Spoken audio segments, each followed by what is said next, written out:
Los invitados de esta noche tenemos a mi derecha lo que es Helen Chávez, de la Dirección Ejecutiva del Condado de Los Ángeles en materia de emergencias.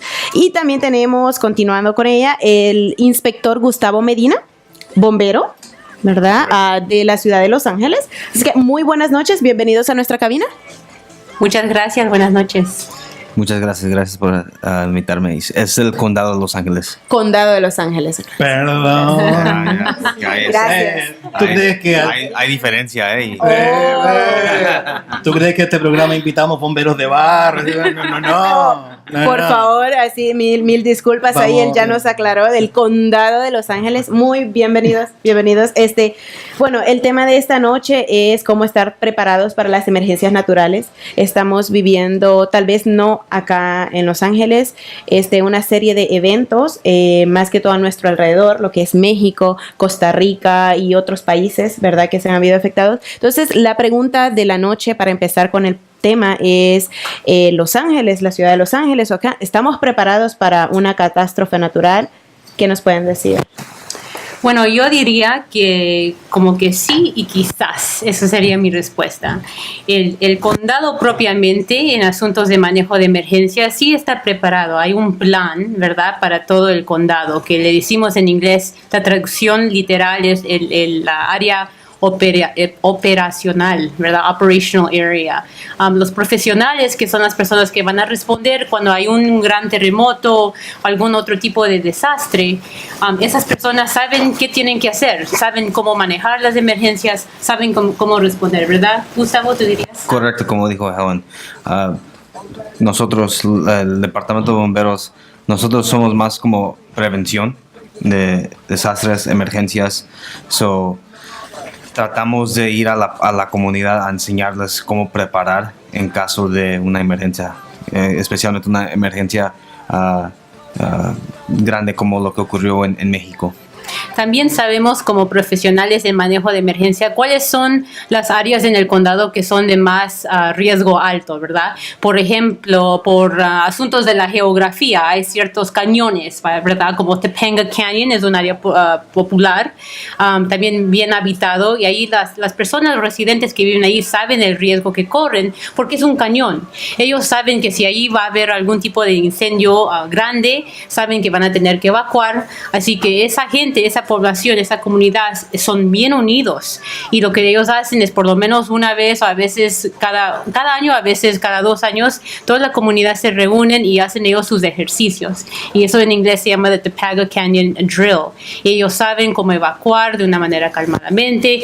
Cada zona, cada vecindad en esa comunidad tiene un número asignado, y los profesionales como los bomberos del condado, cuando responden ahí, también en compañía de los alguaciles que vienen, que ellos son los que están a cargo de hacer las evacuaciones, llaman por número, ¿verdad? Zona 1, zona 2, y las personas, los residentes saben cuál es el drill, ¿verdad? Cuáles son los pasos que tienen que tomar. Dijiste un número, ¿qué número es ese?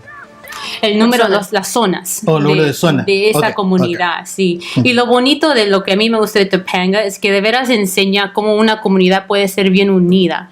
Y son como las imágenes que vimos en México, ¿verdad? México fuerte, México unido. Y eso es algo, yo creo que es muy impresionante, de cuando hay un desastre, de veras nos enseña cómo los humanos, nosotros como una comunidad, amamos al prójimo y cómo estamos ahí para apoyar el uno al otro. Y así también los residentes ahí saben que tienen que apoyarse. De acuerdo a todo lo que hemos escuchado en los medios de comunicación, ¿verdad? La comunidad está alarmada un poco. Aquí estamos más propensos como ciudad a lo que es terremotos, tsunamis o a una guerra nuclear. Hemos escuchado de todo. ¿Qué es a lo que más estaríamos propensos?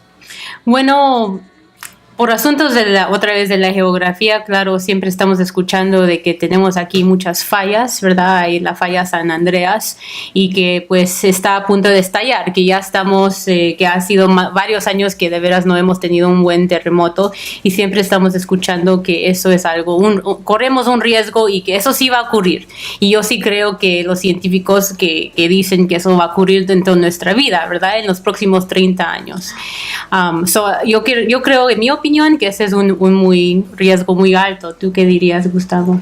Es algo realístico que va a ocurrir pronto, y eso es lo que queremos la comunidad que sepa, que lo tomen en serio, y que tengan un plan para evacuar para la familia, para saber qué van a hacer, para que no estén en como un modo de pánico cuando ocurra, que estén preparados. Susana tenía una pregunta. ¿Nos podría decir cómo ellos pueden prepararse?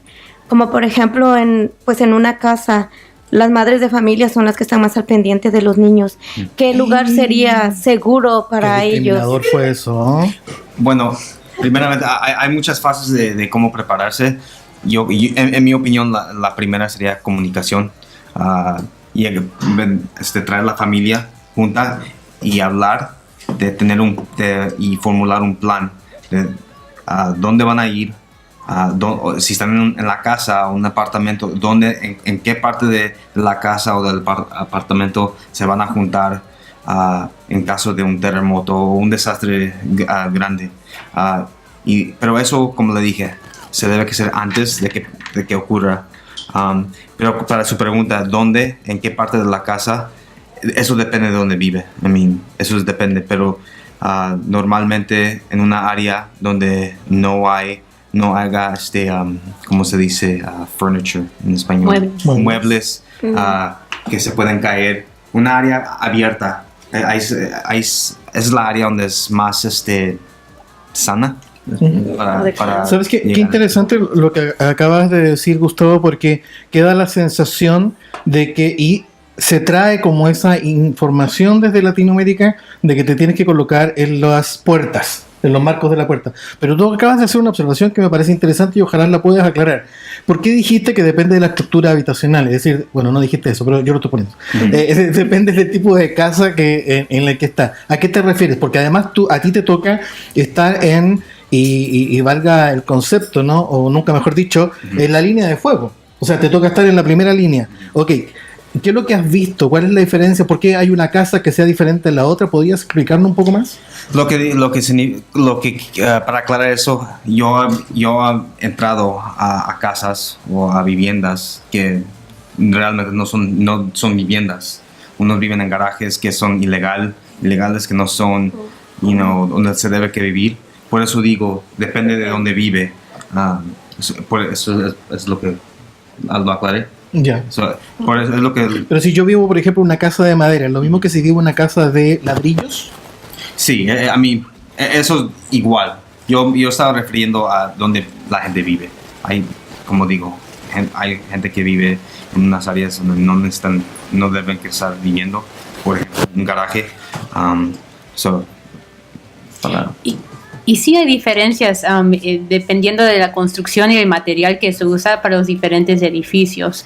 Por ejemplo, las imágenes que vimos en México impresionantes de los diferentes edificios hechos de concreto que se cayeron, es una reacción al terremoto muy diferente a las estructuras que son de madera.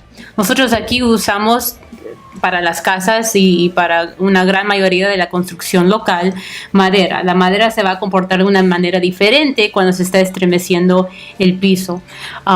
Tiene más flexibilidad como parte de la madera. El concreto no. Otra diferencia también es que es bien importante que las personas que viven así en casas hechas de madera, que sepan cómo apagar el gas, ¿verdad? Porque lo que pasa es que después de que acaba de estremecer la tierra, a veces hay problemas con no con las fallas, pero con las tuberías, ¿verdad?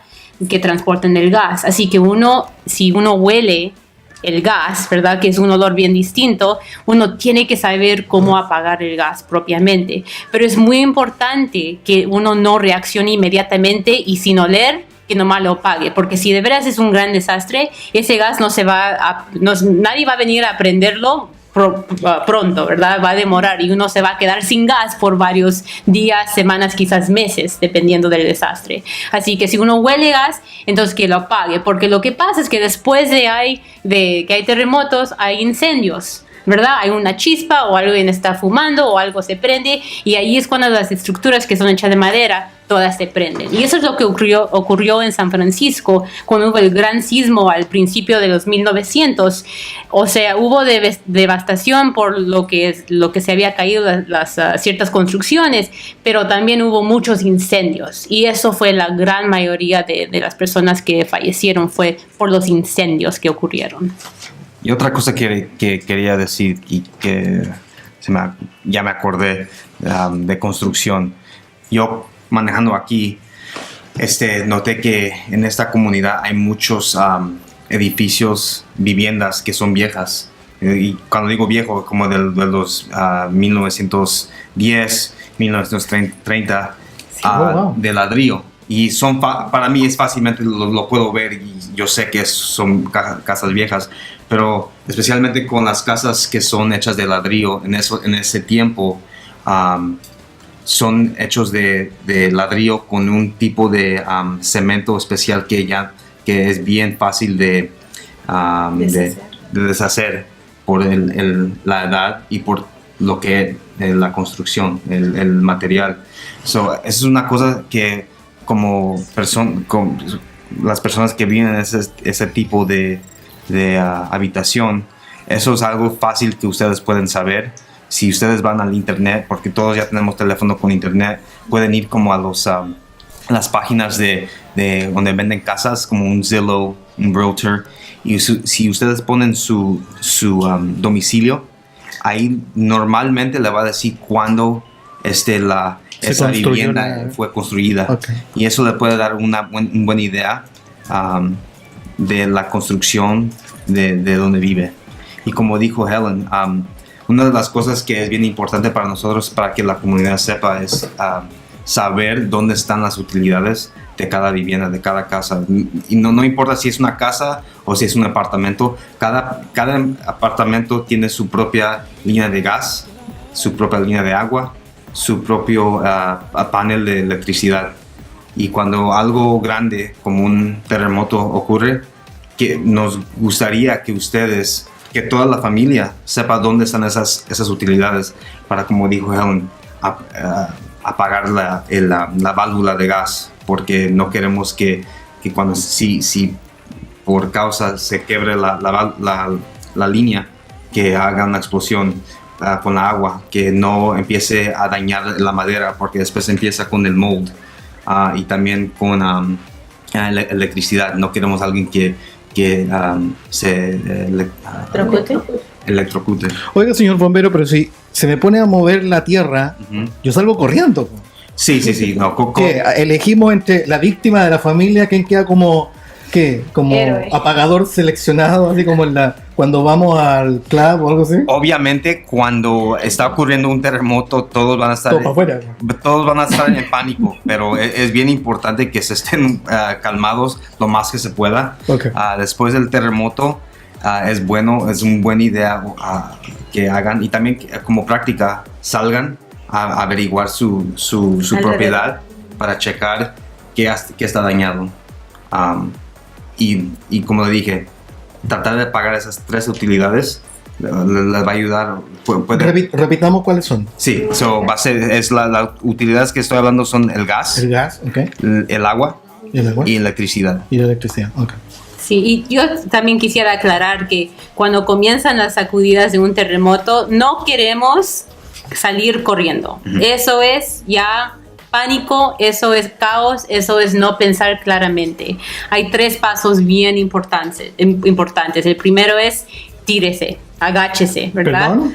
Tírese al suelo, debajo de una mesa, de algún tipo de ¿cómo se dice? Como algo fuerte. Un objeto fuerte, ¿verdad? Un pedazo de ¿cómo me dijo? Furniture.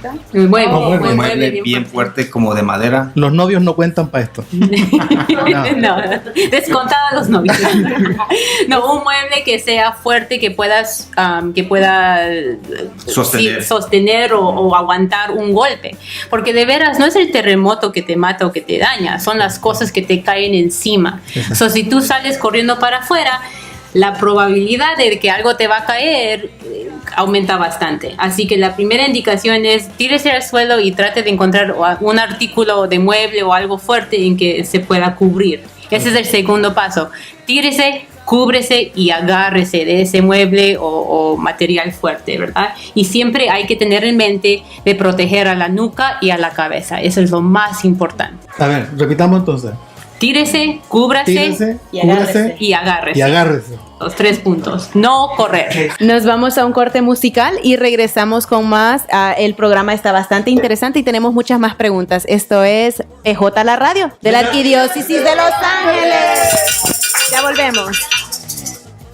Y continuamos con su programa de PJ la Radio de la Arquidiócesis de Los Ángeles. Muy bien, bendecidos acá nosotros esta noche, ¿verdad? Con toda la información que estamos recibiendo del inspector Gustavo Medina con nosotros en cabinas y la señorita Helen Chávez de la Dirección Ejecutiva del Condado de Los Ángeles en materia de emergencias. Bueno, entonces estábamos con las preguntas. Teníamos una pregunta que la hemos recibido por medio de Facebook, ¿verdad? Que siempre nuestros fieles oyentes nos están siguiendo también en las redes sociales. Dice, ¿se pueden usar las estaciones de metro como refugio en caso de terremotos? Bueno, mi opinión, no. Dudaron los dos, así que no. Porque estás hablando de meterte abajo de la tierra y es posibilidad que cuando haga un terremoto puede dañar esa área.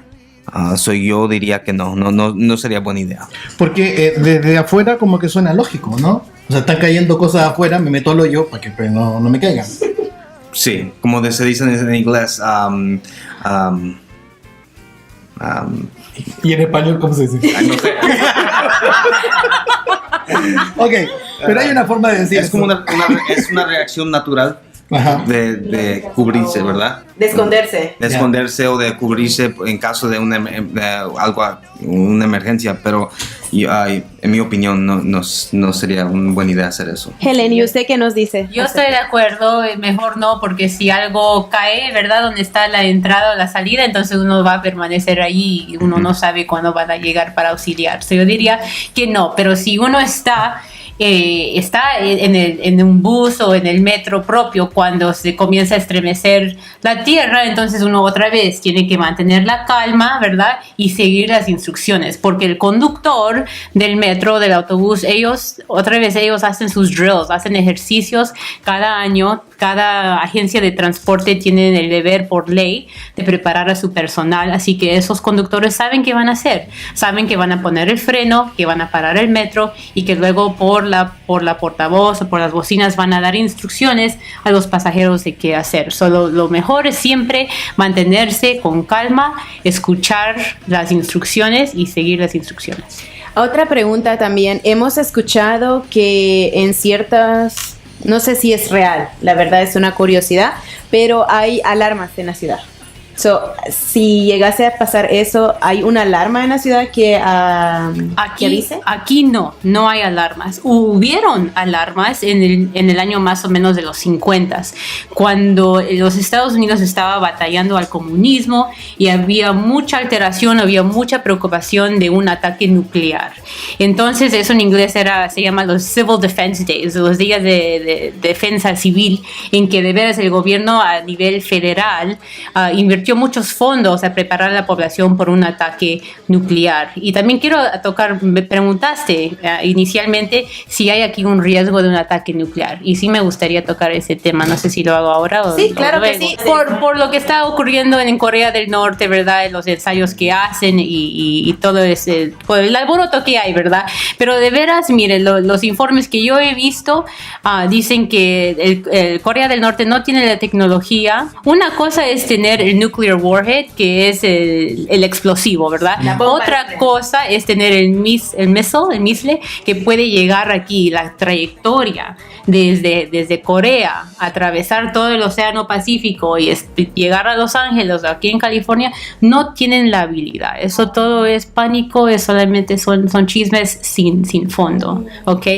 Pero si por si acaso, nosotros aquí en el condado de veras hacemos ejercicios de muchos diferentes temas, y uno uno de ellos ha sido de ataque nuclear, porque no por medio de un missile, ¿verdad? Pero sería más, por ejemplo, si hay un terrorista que viene y hace destallar una bomba, ¿verdad? Nuclear o algo chico, algo más pequeño. Eso sí puede ocurrir, desgraciadamente. Y las consecuencias son muy diferentes con una bomba que pues atraviesa el océano Pacífico. Allí va a haber algo que se llama fallout, va a haber una contaminación tremenda de radiological fallout, de radiación. Eso sí es muy, muy diferente. Pero sí hemos hecho ejercicios aquí. El último fue en el 2010, que fue con ese tipo de tema, que era una bomba nuclear como por medio de un terrorista. Y lo más importante también es cuando hay un problema así, es muy importante que los que van a responder, como los bomberos, alguaciles y otros profesionales, que ellos se tienen que cuidar a sí mismos, porque no vale nada en que ellos entren y ellos se sacrifiquen sus vidas cuando están tratando de ayudar a otros. O sea, ahí perdemos a más personas. ¿Cuántos bomberos tenemos listos para ese tipo de situaciones? Pues tenemos, yo estoy entendido, solamente en el condado de Los Ángeles tenemos aproximadamente como 36 o 37 departamentos de bomberos. Y eso, departamentos de bomberos. Okay. Pero si la pregunta es cuántos hay en el condado de Los Ángeles, tenemos un poco más de 3,300 bomberos. Otra cosa que nosotros, el departamento de bomberos del condado de Los Ángeles, pero no solamente nosotros, pero todos los departamentos aquí alrededor, tenemos un programa que se llama CERT. Y eso es CERT, y eso es el Community Emergency Response Team. Y lo que es le enseñamos a la comunidad, a todos los que quieren involucrarse en esto, le enseñamos cómo, no quiero decir sobrevivir, pero enseñarles cómo hacer unas cosas en caso de una emergencia, porque si realmente tenemos un terremoto como lo que ocurrió en México, nosotros, el departamento, va a ser vamos a estar, ¿cómo se dice? Taxed. Bueno, no va a haber el personal suficiente. No va a haber el personal suficiente porque va a haber muchos desastres alrededor del condado. Este programa que tenemos es gratis para toda la comunidad y son diferentes clases y cada clase enseña una cosa, cómo usar herramientas que se puede usar para ayudar a la gente en esos tipos de emergencias. ¿Eso lo hacen los bomberos o lo hace seguridad del condado o quién? El departamento de bomberos lo hace. Okay. El departamento de Los Ángeles, el condado de Los Ángeles, Long Beach, casi todos los departamentos de su propia ciudad tienen su propio CERT class, se llama CERT. Antes de ir a la siguiente pregunta, porque una de las cosas que vimos en televisión respecto a lo de México es exactamente lo que tú acabas de decir, solo que allá en vez de llegar los servicios públicos típicos, bomberos, etcétera, ¿no? Llegó la gente. Y la gente, ya sea por un asunto de solidaridad, de instinto, lo que fuera, fue lo primero que intentaron ayudar y lo hicieron, parece ser, bastante bien. Y ahora, con lo que dijo, imagínese si toda esa gente tuviera ese entrenamiento. A lo que voy es, ¿le preguntan si tienen papeles o no el que quiera tomar esos cursos? No, eso no requiere de su estatus, de su migratoria. Estatus migratoria. Okay.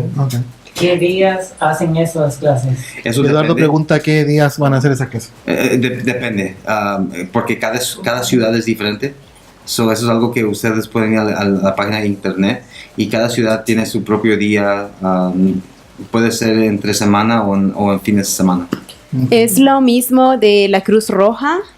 No, es algo diferente. La Cruz Roja ayuda, pero de una forma diferente. Ellos no se involucran tanto como como el CERT, porque en el CERT le enseñan cómo entrar a las casas, ayudar a la gente. American Red Cross, ellos no hacen eso. Ellos llegan con un van y asisten con comida, con ropa, medicamentos, o buscar un área para vivir mientras.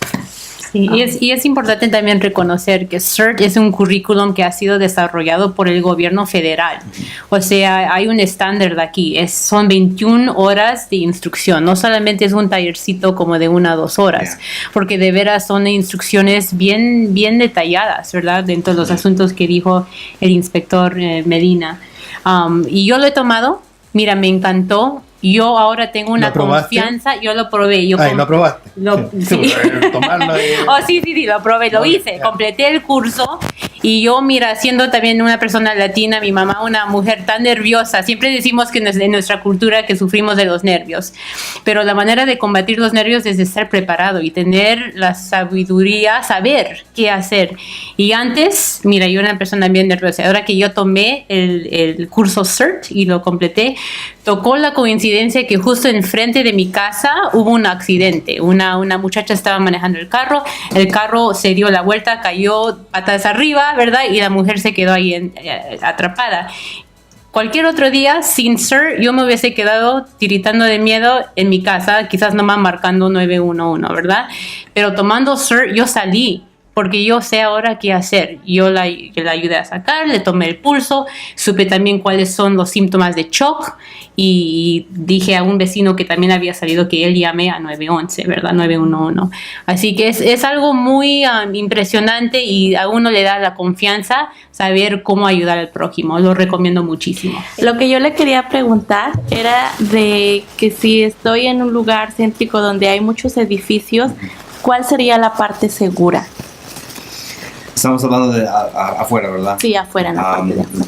Lo que nosotros recomendamos es intentar estar lejos de los árboles y de líneas de electricidad, donde si usted levanta la cabeza puede ver las nubes y nada más, sería lo ideal. Eso es lo que recomendamos.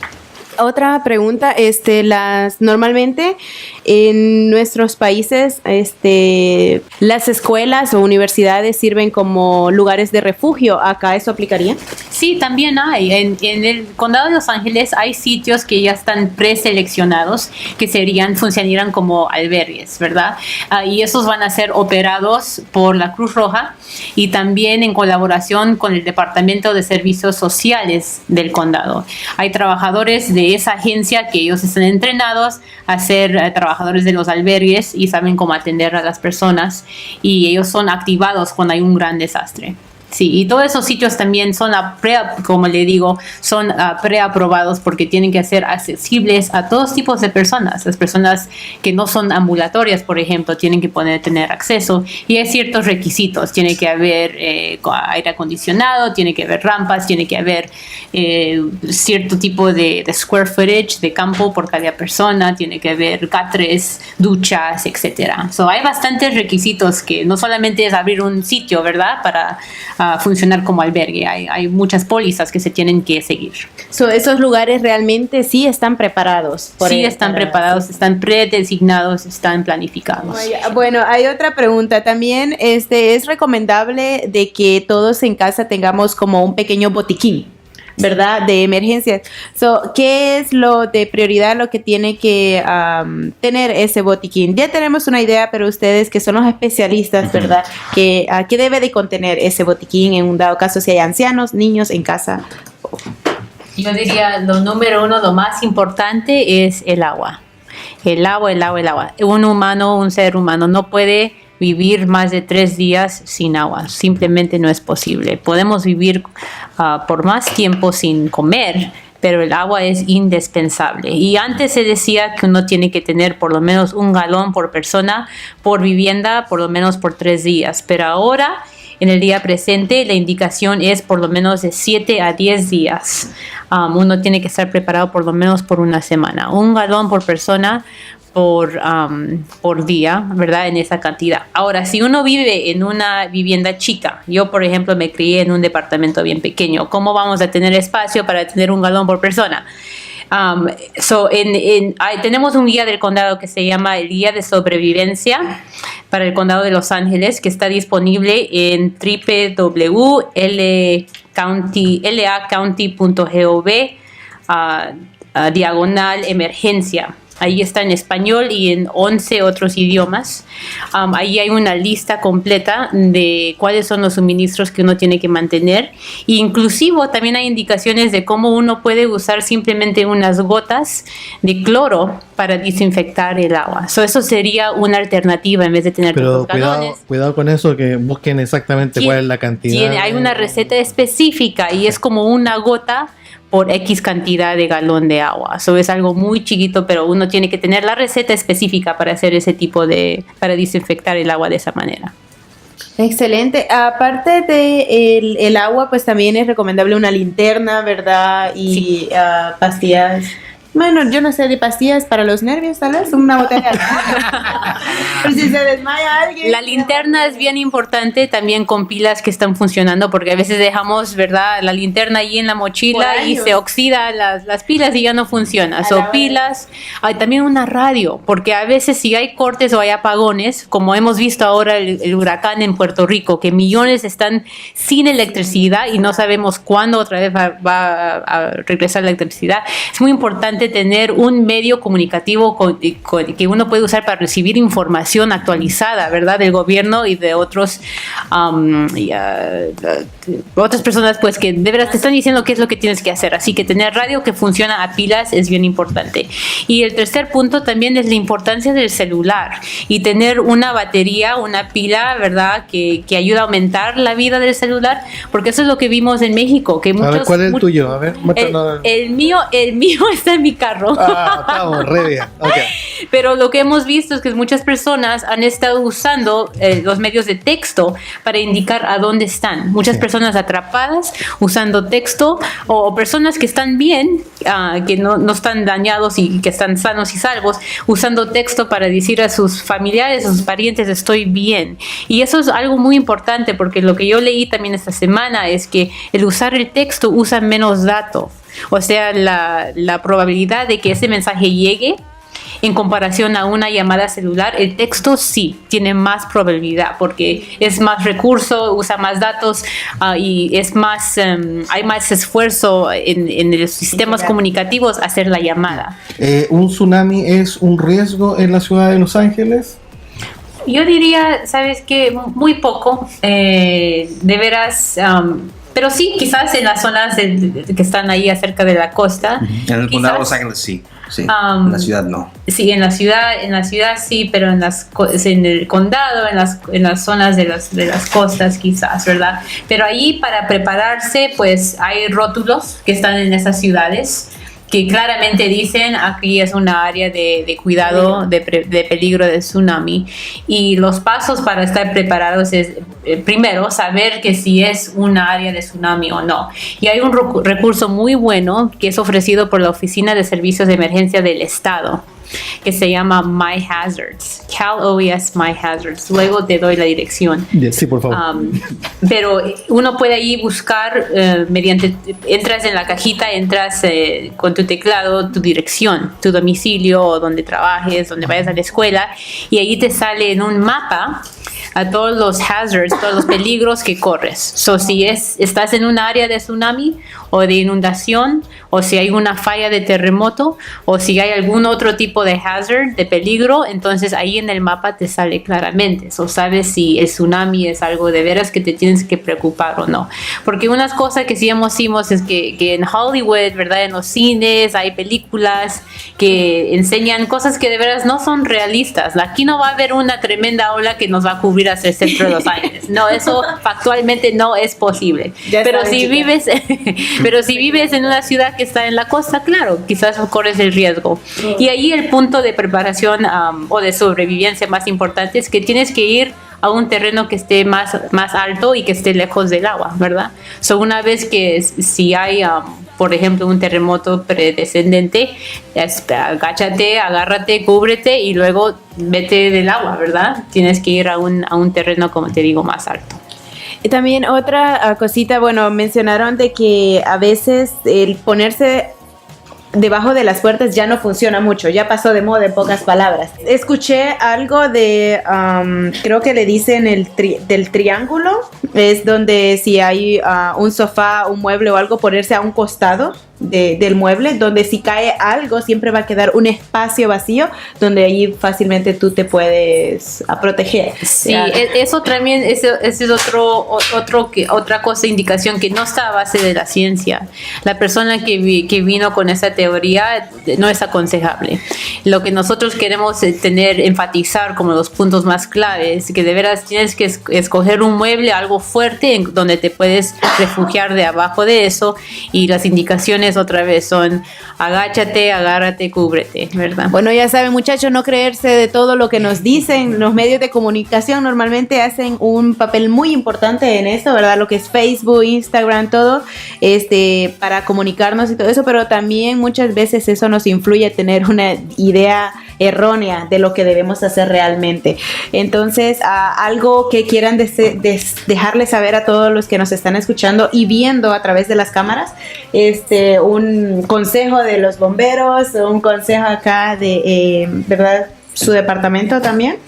Sí, primeramente, como dijimos en el principio del programa, tener esa comunicación, esa plática con la familia, de tener un plan de qué van a hacer, qué se van a llevar, qué es lo importante para la familia. Normalmente es dinero, documentos que son importantes, identificación, medicamentos, especialmente para la gente de mayor o para los niños, y como dijo Helen, suficiente agua y alimentos para sostenerse para una semana. Segundo es el plan, dónde van a ir, y asegurarse de decirle a alguien dónde es esa parte. ¿Tú qué recomendarías un lugar para ir? ¿La casa de alguien, un parque, una escuela? Eso depende de los bomberos del lado, dónde está. En la estación de bomberos, ya. Sí. Eso depende de dónde vives, porque si estamos hablando del tema de un terremoto, si un terremoto pega aquí, yo no sugeriría que vaya con sus vecinos. Es mejor que vaya si tienen familiares, unas ciudades un poco más lejos, de donde. ¿Las estaciones de bomberos son seguras? ¿Cómo que seguras? Por ejemplo, en el caso, depende de cuándo lo hicieron. En mi caso, por ejemplo, detrás de mi edificio hay una estación de bomberos. Si pasa algo, ¿es seguro irnos a meter ahí? Lo chistoso es que no te dejan. Primeramente, no te dejan. Segundo, no, pero realmente, en una emergencia. Entonces, no, realmente muchas estaciones de bomberos son viejas y necesitan estar, necesitamos nuevas estaciones. No recomendamos tampoco que hagan eso, porque ha habido instantes que han tenido mucho daño, varias estaciones. Había un terremoto, no sé si se acuerdan, hace como unos 2-3 años en La Habra, en la ciudad de La Habra, ahí por Fullerton, por la ciudad de Whittier. Bueno, en La Habra es una área que nosotros cubrimos, y una de las estaciones se dañó, había mucho daño. Con tu pregunta, no es la área más. Los bomberos no son confiables. Resultado. Las estaciones. Los bomberos sí, las estaciones. Ok, bueno.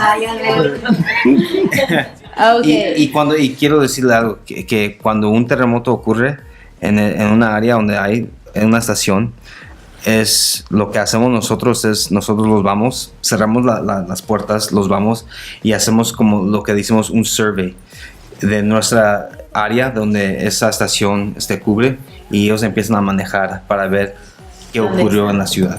Es realístico que no vamos a estar ahí. Helen, yo diría que esos son unos puntos muy resalientes y muy importantes a nivel del individuo, pero también no hay que olvidarse de que también al nivel comunitario también tenemos un deber de ayudar al prójimo y ayudar a nuestros vecinos. Así que el próximo paso, después de hacer los pasos y tomar la responsabilidad como individuo para tu familia, es conocer a tu prójimo, conocer a tu vecino, ¿verdad? Si no hablas con tu vecino, entonces no vas a saber que al lado vive una enfermera o que al otro alcance en la cuadra hay un carpintero que tiene pedazos de madera que uno puede usar, ¿verdad?, para estabilizar algún tipo de fractura. So, hay que tener confianza, hay que conocer a los vecinos y hay que fortalecer ese tipo de relación y convivir con los vecinos, porque muchas veces en nuestras vecindades, especialmente aquí en un condado tan poblado, ¿verdad? No nos conocemos el unos al otro, ¿verdad? No queremos conversar, estamos de mal humor. Eso es fortalecer y dar, ¿verdad?, crecer ese sentido de comunidad es bien importante y parte de la preparación para emergencias y desastres. Helen, la vez pasada que viniste quedaron muchas preguntas, no sin contestar, sino que vinieron después respecto a qué hace alguna muchacha o algún muchacho que quiera tener tu trabajo. Y no es que te quieran quitar el trabajo, sino que ¿qué hacen? Mejor, porque necesita ayuda. Vengan, chicos. ¿Qué hacen para estudiar algo como lo que tú estás haciendo? ¿Cómo se especializan? ¿Qué universidades hay? ¿Qué colegio? ¿Qué recomiendas tú? Yo trabajo en asuntos de manejo de emergencia. Es algo nuevo, ¿verdad? Es un estudio un poco más nuevo. Yo diría es que escojas un major, escoja una rama de estudio que de veras te encanta. Por ejemplo, yo tengo mi especialización como trabajadora social. Yo tengo una maestría. Ahí hay una conexión con asuntos humanitarios. Haciendo ahora. Okay, yeah. Así que uno puedo tomar cursos especializados en manejo de emergencia, pero eso es lo que va mano en mano a lo que tú has estudiado. ¿Y eso lo toman en el college o lo toman dónde? En la universidad. Okay. Bueno, los cursos de taller son muchas veces ofrecidos gratuitamente por el gobierno federal, organizado por el estado, y mi oficina muchas veces coordina esos tipos de talleres. Pero si te haces una profesional o un profesional, ¿qué recomendarías para llegar a cualquier rama de estudio? Porque en los desastres todo es importante. Si tú tienes, por ejemplo, tu bachillerato en finanzas es una gran parte de recuperar después de un desastre. Seguro. Si tú quieres ser bombero, por ejemplo, eso también claramente es una conexión. Yo, como trabajadora social, también luego me he especializado en asuntos de manejo de emergencia, comunicaciones, o sea, podía hablar, es toda una lista, todo es relevante a recuperar, ¿verdad?, después de un desastre. ¿Y a dónde se acercan para poder saber, ok, ya tengo mi major en tal cosa y me interesa el tema de las emergencias? Te voy a dar, hay una página en FEMA. FEMA es la Agencia de Manejo de Emergencias al nivel estatal, al nivel federal.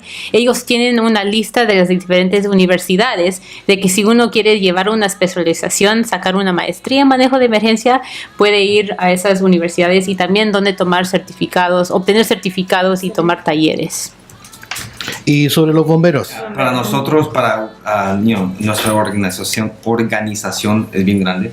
Los requisitos para nosotros para ser bombero es tener un diploma de high school y tener 18 años. Eso es lo único que requisitan. ¿Solo eso? Solo eso. Pero hay muchos que en nuestro departamento que fueron al colegio, que agarraron maestría en economics, y ellos los usan para como dice Helen, en la área de financiamiento. Pero eso es lo único que requisitan nuestro departamento para ser un bombero, es tener 18 años, tener terminar la high school, tu diploma y ser un ciudadano americano. Okay. O sea, como cualquier otra cosa, como policía. Exactamente. Yeah. Pero en cambio no se necesita ser un universitario. ¿En policía? No, policía. No, como bombero. No. Pero como digo, eso es solamente para nuestro departamento. Los departamentos más chicos, ellos tienen la habilidad de escoger gente que con cualquier calificación que tienen. Normalmente los departamentos más chicos, ellos quieren que seas paramédico, que tengas ese certificado de paramédico. Especialidades. Una especialidad, o también que tengas que tengas esta experiencia, ¿cómo se dice bachelor's? Tu bachillerato. Tu bachillerato en cualquier cosa, pero que tengas uno.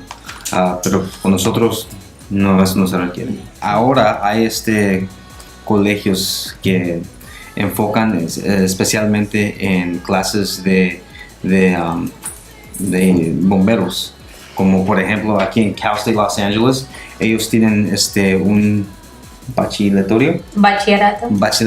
en fire science, en ciencias de fuego. Y yo creo que hay otro que he escuchado en Texas, igual, que enfocan solamente en eso. Vamos a tomar datos para ir buscando la información y colocarla, entonces si acaso alguien quiere continuar los pasos de ustedes, porque realmente la labor de ustedes es extraordinario. Sin duda alguna, los agradecimientos de la Arquidiócesis de Los Ángeles y de toda la gente que trabaja en la Arquidiócesis, porque no solamente ustedes están haciendo sus propias áreas, que son diferentes, ¿no? Pero complementarias, están haciendo un tremendo trabajo, sino que se han prestado a venir el día de hoy a comunicar esto. No, pues gracias, ¿verdad? Por el tiempo brindado acá, aprendimos mucho nosotros y nos vamos con la inquietud de que, no inquietud, ya es el flechazo ahí de que queremos tomar las clases que mencionó. ¿Quieres ser bombera? ¿Hay bombera o no? Sí, creo que tenemos solamente 8.